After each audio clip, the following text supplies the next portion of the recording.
اور فراڈ کیا. پھر اس کے بعد سے کیا ہوا کہ انہوں نے تمام تعلقات ختم کر لیے اور پیسے گویا کہ دینا بند کر دیے. تو حضرت عبداللہ، ایک تو اس میں رئیس المنافقین عبداللہ بن ابی، وہ تو فٹافٹ جا کے یہودیوں سے مل گیا، لیکن یہ حضرت عبداللہ بن صامت رضی اللہ عنہ، جن کا بہت سارا مال اور جو ان کی ٹریڈ اور سارے تعلقات ان قبیلوں سے بہت پہلے کے تھے، یہ آیت نازل جب ہوئی یا ایھا الذین آمنوا لا تتخذوا اليہود والنصارى اولیاء، ان کو اب اپنا دوست مت بناؤ. انہوں نے لبیک کہا اور اپنا سارا مال چھوڑ چھاڑ کے اور ان سے کہا کہ ہم آپ سے کوئی نیگوشیشن نہیں ہوگی، جو اللہ اور اس کے رسول کا دشمن ہوگا وہ میرا بھی دشمن ہوگا. مال کی پرواہ کیے بغیر سب کچھ چھوڑ چھاڑ دیا. اور پھر حضرت معاویہ رضی اللہ عنہ کے دور کے اندر ان کی 72 سال کے عمر میں تقریباً 43 ہجری میں وفات ہوئی. اب ایک طرف تو یہ ایک صحابی اور دوسری طرف ہم نے ذکر کیا حضرت ابو ایوب انصاری رضی اللہ عنہ کا. ان کا اصل نام تھا خالد بن زید. اب ہم نے یہ آیت 20 میں پڑھی نا، لا تتخذوا اليہود والنصارى اولیاء بعضهم اولیاء بعض. اس میں ایک علمی نکتہ ہے کہ اللہ نے فرمایا کہ ان یہود و نصارہ کو اپنا دوست نہ بناؤ.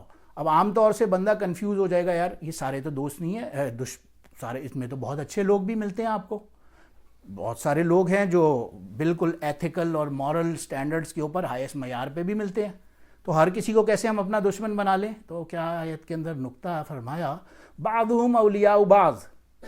اس کے اندر بعض وہ جیوز اور وہ کرسچنز ہوں گے جو آپس میں ایک دوسرے کے دوست ہوں گے. یعنی آپ یہ دیکھیں جب نبی علیہ الصلوۃ والسلام کے دور میں آج سے 1400 years ago Jews and Christians were there each other sworn enemies.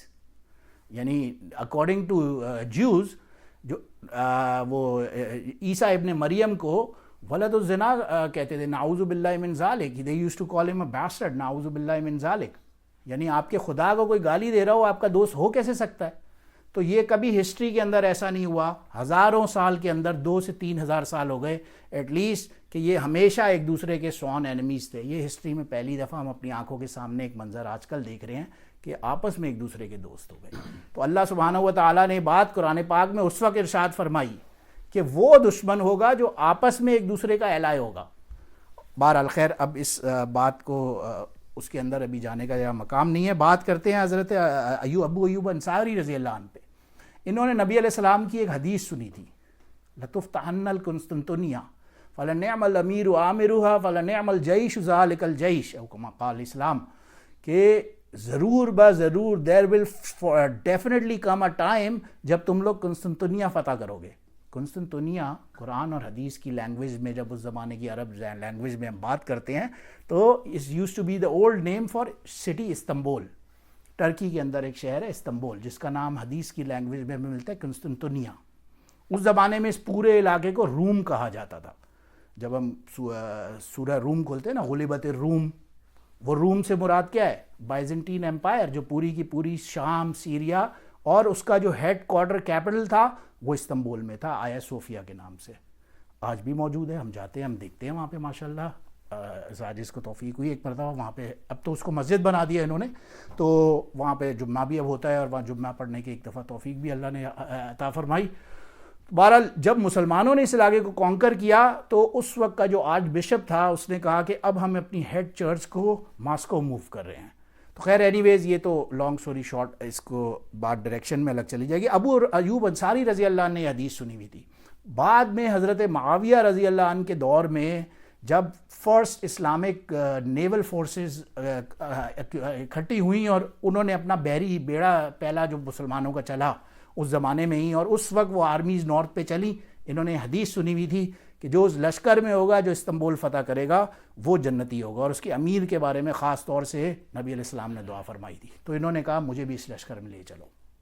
بہرحال اب ان کی سٹوری بھی دیکھیں، یہ کوئی عام آدمی تو ہے نہیں، یہ وہ صحابی ہیں جب نبی علیہ السلام ہجرت کر کے مدینہ تشریف لائے. اب سب صحابہ کرام کہتے تھے یہ ہمارے گھر کسی طرح ہمیں شرف ملے، نبی علیہ السلام ہمارے گھر تشریف لائیں، یہ ہمارے گھر تشریف لائیں. نبی علیہ السلام کی اونٹنی جو تھی وہ چاہ رہی تھی، اور صحابہ آگے آگے کوشش کرتے تھے کہ اس اونٹنی کو پکڑیں، ہمارے گھر کے پاس بیٹھ جائے، اس کی نکیل کو پکڑنے کی کوشش کرتے تھے. تو نبی علیہ السلام نے فرمایا دعوها فإنها مأمورة، اس اونٹنی کو چھوڑ دو، یہ اللہ کے آرڈر سے چل رہی ہے، جہاں یہ بیٹھے گی یہ اللہ کا حکم ہوگا. اور اللہ کا شان وہ حضرت خالد بن زید یعنی کہ ابو ایوب انصاری رضی اللہ عنہ کے گھر کے باہر بیٹھی اور نبی علیہ السلام نے آپ کو اپنا پہلا میزبان گویا ہونے کا شرف عطا فرمایا. وہ آپ کے گھر میں موو ہو گئے حضور علیہ الصلوۃ والسلام نچلی منزل پہ، اور آپ سے کہا کہ آپ اوپر والی منزل پہ رہ جائیں. یہ خود اوپر والی منزل پہ چلے تو گئے، بعد میں ان کو خیال آیا یہ تو بے ادبی کی بات ہے، ہم کیسے حضور سے اوپر بیٹھے ہیں. تو فرماتے ہیں یہ اور ان کی بیوی پوری رات انہوں نے گویا کہ پوری فلور کے کونوں پہ دیواروں کے ساتھ لیٹ کے اور وہاں یوں سوتے تھے یہ لوگ، کہیں نیچے بے ادبی نہ ہو، حضور کے اوپر ہماری ٹانگیں کیسے آ جائیں. یہ ان کا ادب کا مقام تھا.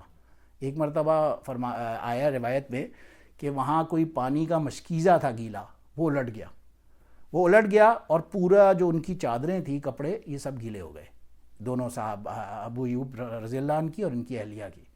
اب پوری رات یہ ٹھنڈے پانی میں اسی طرح لیٹے رہے کہ کہیں ہم یہاں سے ہلیں گے نبی علیہ السلام کو ہمارے ہلنے کی بھی آواز نہ پہنچے. ان کی تکلیف کا اتنا خاص خیال رکھتے تھے، ڈے اینڈ نائٹ ان کو کھانا پیش کیا کرتے تھے. بہرحال تو یہ تو تھا. پھر نبی علیہ السلام کو جب اس واقعے کا پتہ چلا، انہوں نے کہا کہ ایسا کریں ہم اوپر چلے جاتے ہیں اور آپ نیچے آ جائیں. یہ بات میں شروع میں ظاہر ہے حکمت یہی تھی نبی علیہ السلام کی کہ ہمارے تو بار بار لوگ ملنے والے آ رہے ہوں گے، جا رہے ہوں گے اور آنا جانا لگا ہوگا لوگوں کا، تو اٹس بیٹر کہ ہم نیچے رہیں. مگر خیر حکمت کا تقاضا یہ تھا، نبی علیہ السلام پھر خود اوپر تشریف لے گئے اور انہیں کہا کہ آپ اب نیچے رہیں. اینی ویز اب یہ بہت ہی صوم و صلات کے پابند اور اتنی زیادہ اسٹیٹ فاسٹ اور تقوی کے ٹاپ لیول پہ ہوتے تھے. ایک مرتبہ نبی علیہ السلام کے سامنے انہوں نے کھانا پیش کیا، نبی علیہ السلام نے ایک چکھا اور آگے نہیں کھایا تو یہ فوراً گھبرا گئے. انہوں نے کہا یہ کیا ہوا؟ انہوں نے کہا نہیں کچھ نہیں ہوا، اس میں گارلک ہے، لہسن ہے اس میں. انہوں نے کہا کیا لہسن حرام ہے؟ انہوں نے کہا نہیں حرام نہیں ہے، بس مجھے اتنا پسند نہیں ہے. تو ان کا یہ بولنا تھا کہ انہوں نے ساری زندگی وہ کھانا چھوڑ دیا. وہ روایت میں آتا ہے کہ پھر انہوں نے زندگی میں کبھی یہ نہیں کھایا. ایک مرتبہ حضرت سالم بن عبداللہ رضی اللہ عنہ فرماتے ہیں ہمارے گھر میرے ولیمے پہ تشریف لائے. عبداللہ بن عمر رضی اللہ عنہ کے جو بیٹے تھے، انہوں نے ولیمہ ان کو آرگنائز کیا تھا. وہاں گئے، انہوں نے دیکھا چادروں پہ بڑے بڑے دیواروں پہ چادریں ٹنگی ہوئی ہیں. انہوں نے کہا عورتوں کے ڈر سے ہم نے لگائی ہوئی ہیں کہ جیسے عورتوں سے بے پردگی نہ ہو وغیرہ. تو ان کو بڑا غصہ آیا کہ یہ کہ تم جیسا آدمی بھی عورتوں سے ڈرے گا. تو بہرحال انہوں نے وہاں کھانا ہی نہیں نوش فرمایا اور وہاں سے چلے گئے. تو بہت اس کے صوم و صلات اور تقوی کے ہائیسٹ معیار پہ تھے. ایک مرتبہ سفر کر کے گئے بصرہ. عبداللہ بن عباس رضی اللہ عنہ جب وہاں موجود تھے، وہ ان کا اتنا اکرام کیا کرتے تھے. انہوں نے اپنا گھر، اپنا سارا سامان اور قیمتی تحفے تحائف انہیں پیش کر کے انہیں اپنا گھر ان کے ہاتھ میں دیا کہ یہ آپ جب مرضی جتنا مرضی یہاں رہیں، میں آپ کے لیے خالی ہے. تو ان کا اکرام، بڑے بڑے صحابہ کرام، حضرت علی رضی اللہ عنہ نے ان کے ساتھ ایک مرتبہ ایسا ہی معاملہ فرمایا، اپنا پورا گھر ان کو دے دیا، سب بما سامان کے کہ یہ سب آپ رکھیں، ہم جب تک آپ کو ضرورت ہے اس کی. تو بہت صحابہ کرام ان کا اکرام فرمایا کرتے تھے. اینی ویز اب یہ اس لشکر میں چلے فائنلی، کیونکہ انہوں نے سنا ہوا تھا جو اس قسطنطنیہ فتح کرے گا وہ لشکر وہ جنتی ہوگا. تو یہ اس لشکر میں شامل ہو گئے اور نارتھ کی طرف چلے گئے. وہاں پہ بصرہ میں جا کے ان کی غالباً بصرہ میں یا کہیں شام میں کسی شہر میں ان کی طبیعت شدید ناساز ہو گئی. تو جو اس لشکر کے امیر تھے حضرت معاویہ، یزید بن معاویہ رضی اللہ عنہ، جیسے ابھی وہ اس لشکر کے امیر تھے. انہوں نے آ کے ان کے پاس ان کی خیریت معلوم کی. انہوں نے ان سے خاص طور سے ریکویسٹ کی کہ ایون دو میں بیمار ہوں لیکن میں نے یہ نبی علیہ السلام سے سنا ہوا ہے، اس لیے کوشش کرنا مجھے جتنا بھی استنبول شہر قسطنطنیہ کے قریب جا کے پاسبل ہو وہاں پہ ہمیں دفنانا، یہ مجھ پہ کرنا. تو بہرحال انہوں نے ایسے ہی کیا، چند صحابہ کرام کے ساتھ انہیں بھیجا اور جتنا ہو سکتا تھا بالکل قسطنطنیہ جو استنبول شہر ہے اس کی والز کے پاس جا کے انہیں دفنایا. آج بھی آپ جائیں استنبول، ایک دفعہ اتفاق ہوا وہاں پہ انہوں نے بہت اکرام، وہ ٹرکش لوگ بھی کرتے ہیں، پورا علاقہ ایوب سلطان کے نام سے وہاں پہ بنا ہوا ہے اور ایسا زبردست وہاں پہ ماحول ہوتا ہے، ایسے لگتا ہے کہ کوئی کارنیول چل رہا ہے، میلہ ہو رہا ہے روز ہی. وہاں پہ ان کا مزار مبارک اور ساتھ میں مسجد بنی ہوئی ہے. اور مزے کی بات وہاں پہ دیکھنے کی حیران ہوا میں کہ یہ حضرت ابو ایوب انصاری رضی اللہ عنہ کی قبر مبارک ہے اور اس کے پیچھے ایک اندھیرا اوپر پیچھے پہاڑ سا ہے. اس پہاڑ پہ جب آپ دیکھتے ہیں نا تو فاتح سلطان محمد اور فلاں ڈمکاں، اس کی بیوی XYZ، بڑے بڑے جو ان کے پرنس اور رائل فیملی کے لوگ ہوتے تھے، ان سب کی قبریں وہاں پیچھے اندھیروں میں ایک پہاڑیوں میں کہاں بنی ہوئی ہیں. لیکن انہوں نے صرف اس اللہ کے نبی کے مہمان کی شرف کی خاطر اپنی قبر کو بھی چوز کیا کہ ان کے بالکل پہلو پہ انہیں قبریں ملیں. بڑے بڑے جو سلطان فاتح محمد سے لے کر بڑے بڑے ان کے حکمران تھے. بہرحال ان کی زندگی ایک بالکل عجیب ڈفرینٹ ہی معاملہ تھا ان کا. اللہ پاک ہمیں ان تمام صحابہ کرام کی زندگیوں سے سیکھنے کی توفیق عطا فرمائے. وآخر دعوانا الحمدللہ رب العالمین. سبحان ربک رب العزت عما یصفون وسلام علی المرسلین والحمدللہ رب العالمین.